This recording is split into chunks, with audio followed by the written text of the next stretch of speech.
ఒక చిన్న షాపింగ్ చేసుకొనొచ్చా మా చిట్టోడి కోసం. ఏమంటే మా వాడు కొంచెం ఫంక్షన్‌కెళ్తా ఉన్నామనమాట. అందుకనేసి దానికి కొంచెం జుబ్బా టైపు అట్లా తీసుకొనొద్దామని ఈ విధంగా తీసుకున్నా డ్రెసెస్ 2. మా వాడికి ఉన్నాయి డ్రెసెస్. ఈ పిల్లలకి ఎన్ని డ్రెస్సులున్నా కూడా ఏదైనా ఫంక్షన్‌కెళ్ళాలంటే కొత్తది తీసుకొని రావాల్సిందే. ఏమంటే ఒక్కసారి ఏసామంటే ఎన్ని మరకలు పూసి పెడతారో వాటికి.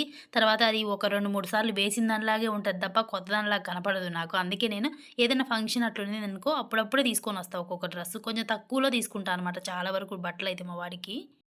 ఎందుకంటే పిల్లలకి ఎక్కువ రేట్ పెట్టి తీసుకొనొచ్చినా అయి మరకలు పట్టేసి తొందరగా పోతాయి. అదే కొంచెం తక్కువలో తెచ్చామనుకోండి కొంచెం ఎక్కువ బట్టలు తీసేసుకోవచ్చు. అట్లా అనుకుంటా నేను కొంచెం. ఈ 2 కలర్స్ తీసుకొనొచ్చిన. ఒకటి పింక్, రెడ్ అలా మల్టీ కలర్ లాగా. ఒకటొచ్చేసి వైట్ పైన డాట్స్ వచ్చింది. బావుంది సింపుల్‌గా. 2 చాలా గ్రాండ్‌గున్నాయి చూడ్డానికి. రెండిటికి ప్యాంట్లయితే వైటే వచ్చాయనమాట. కాకపోతే మా వాడు ప్యాంట్ ఒక్కసారి వేస్తే అప్పుడే చించేస్తాడు. మా బాబుని తీసుకొని పోకోకుండా పోయాననమాట. అందుకే సైజ్ చూస్తా ఉన్నా ఇంటికొచ్చి. సరే పర్లేదు నేను తీసుకొనొచ్చానంటే కొంచెం పెద్దగానే తీసుకొనొస్తా సెట్ అయిపోద్ది. తర్వాత ఫంక్షన్ ఉందని చెప్పా గదా! మా వాళ్ళందరూ వచ్చారు. హాయ్ చెప్తాంది మా అమ్మ.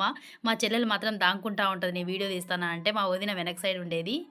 మా వదినకి ఇద్దరు పిల్లలు, మా చెల్లెలికి ఇద్దరు పిల్లలు, అలాగే మా బాబు ఒకడు. మొత్తం గల్ల గల్ల గల్లమంటాంది ఇల్లంతా మా ఇంట్లో. ఇదిగో ఇది చిట్టిది చూడండి మొన్నే పుట్టింది. అప్పుడే ఇంత పెద్దదయింది. మా అమ్మ ఏదో పెద్ద సెలబ్రేషన్‌లాగా ఫీలయ్యి కేక్ గూడా తీసుకొనొచ్చింది మా చిట్టోడి కోసం. వీళ్ళందరిని చూసి మా వాడు ఒక్కడే ఇష్టంగా తింటాడు కేక్ తెలుసా! అందరూ భయపడతారు దగ్గొస్తదని పిల్లలకి పెట్టాలంటే. మా వాడు కడుపు నిండా తినేస్తాడు కేక్‌ని.